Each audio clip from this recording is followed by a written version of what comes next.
Hello दोस्तों आपका गणित का तैयारी तो बहुत अच्छा से चल रहा होगा, हमें पता है क्योंकि आप अभिषेक सर से पढ़ रहे हैं। इसके लिए दोस्तों आज हम बताने वाले हैं कि 2023 का जो एग्जाम होने वाला है मैट्रिक का, उसमें आपको शांत और अशांत संख्या पहचानने के लिए आएगा। ये क्वेश्चन दो टाइप से पूछे जाते हैं। एक तो आपको एक नंबर वाले में पूछे जाएंगे जो कि ऑप्शन रहेगा, और दूसरा बिना ऑप्शन का यानी कि आपको बनाना पड़ेगा। तो कैसे हम ऑप्शन वाले में पहचान सकते हैं अच्छा से और कैसे हम बना सकते हैं, आइए उसका कुछ ट्रिक है या क्या टिप्स है आज हम उसको समझते हैं। जैसे कि मेरे पास एक क्वेश्चन है 15/12। अब ये शांत है कि अशांत है, इसको हमको पहचानना है। तो सबसे पहले हम इसको समझते हैं कि मान लीजिए ये 2 नंबर वाला क्वेश्चन है, यानी कि आपको सॉल्व करना है, बनाना है। तो कैसे बनाइएगा? बनाने का दो तरीका है। सबसे पहला तरीका भाग देकर, भाग दीजिए 15 और 12 में। याद रखिएगा कभी भी नीचे वाला जो संख्या रहता है वह चाहे कितना हो बड़ा रहे या कितना हो छोटा रहे, ये हमेशा बाहर ही लिखाता है और ऊपर वाला बीच में लिखाता है, यह याद रखिएगा। अब भाग लगाइए, दशमलव डालेंगे 0, 12 दूनी 24, 6 फिर 0, 12 पच्चे 60, कट गया। अब आंसर आया हमारा कितना? बनाने पर देखिए कितना आंसर आया, 1.25। ये हमारा आंसर है।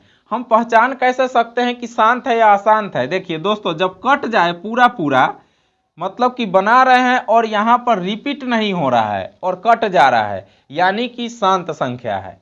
समझ गए? तो इससे हमको पता चल गया कि शांत है, तो इसको हम लोग इसी तरह से सेम टू सेम बना देंगे और शांत लिख देंगे, शांत हो जाएगा। ठीक है। अब एक और तरीका है, उसका एक फॉर्मूला होता है P/2 पर पावर n गुने 5 पर पावर m। ये एक फॉर्मूला है, अगर इस फॉर्मूले पर बैठ जाता है सटीक, तो आपका जो क्वेश्चन है, मतलब कि जो आपका है वह शांत होगा। अब इस पर बैठेगा कैसे, सो आप देखिए। सबसे पहले है 15/12। आपको यह देखना है कि नीचे वाला हर का गुणनखंड करने पर 2 या 5 आ रहा है कि नहीं, बस इतना ही आपको करना है। जैसे ऊपर में होगा उसका गुणनखंड कीजिएगा तो 3 गुने 5 होगा, और बटे हर का गुणनखंड कीजिएगा तो आपका कितना आएगा? आपका 2 गुने 3 आएगा, 2 दूनी 4, 4 तिया 12। समझ गए? अगर कटने वाला है तो काट भी सकते हैं, 3 से कट गया 3, नीचे बच गया 2, यानी कि इसको हम लिख सकते हैं 2 5/2 पर पावर 2। समझ गए? अब आपको यह याद रखना है कि फॉर्मूला में 2 है और 5 है। आपके जब आप बना रहे हैं तो नीचे अगर 2 बचता है या 5 बचता है, नीचे, ऊपर कितना हो बचे उससे कोई मतलब नहीं है, नीचे 2 और 5 बचता है तो संख्या क्या होगा? शांत होगा। अगर 2 या 5 के अलावा कोई और अंक आ जाता है तो क्या होगा? अशांत होगा। मान लीजिए कि 2 पर पावर 2 और 7 रहता तो यह संख्या क्या होता? अशांत हो जाता, क्योंकि इसमें 7 है। लेकिन 2 और 5 रहेगा, 2 रहे या 5 रहे, चाहे दोनों रहे, तब हम लोग इसको क्या कहेंगे कि ये कौन सी संख्या है? शांत संख्या है। समझ में आ गया? शांत और अशांत को कैसे हम लोग पहचान सकते हैं और बना भी कैसे सकते हैं, वो भी आपको समझ में आ गया। अब एक और हम क्वेश्चन लेकर के देखते हैं।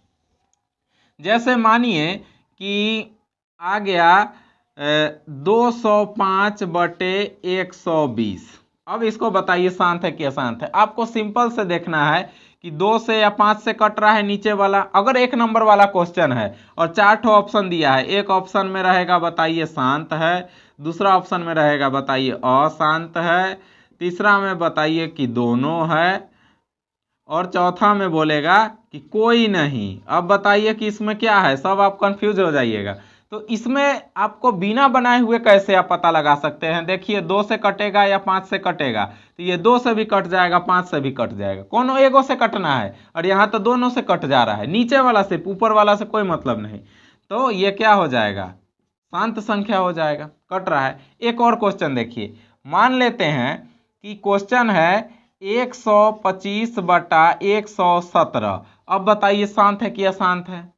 तो अब देखिए यहां 117 या तो 9 से कटेगा और नहीं तो 13 से कटेगा। 2 और 5 से तो नहीं कट रहा है, क्योंकि फॉर्मूला क्या है, 2 और 5 आना चाहिए। तो ये क्या हो जाएगा, ये अशांत हो जाएगा। तो बस आपको समझ में आ गया कि 1 नंबर वाले क्वेश्चन आएंगे तो बिना बनाए हुए हम कैसे बता सकते हैं, और बनाने वाला आएगा तो या आप इस फॉर्मूला इस ट्रिक से बनाइए या इस ट्रिक से, बस इतना ही बना दीजिएगा, आपको 2 नंबर मिल जाएगा। सोचिए बचपन में जो हम भाग सीखे थे उसका कितना महत्व है मैट्रिक में। तो दोस्तों आशा करते हैं कि आपको शांत और अशांत का ये मेथड समझ में आ गया होगा। अगर कोई भी मैथ में आपको दिक्कत हो रहा है तो हमें कमेंट में लिखिएगा, हम जरूर उसको सॉल्व करके वीडियो के माध्यम से आपको बताएंगे।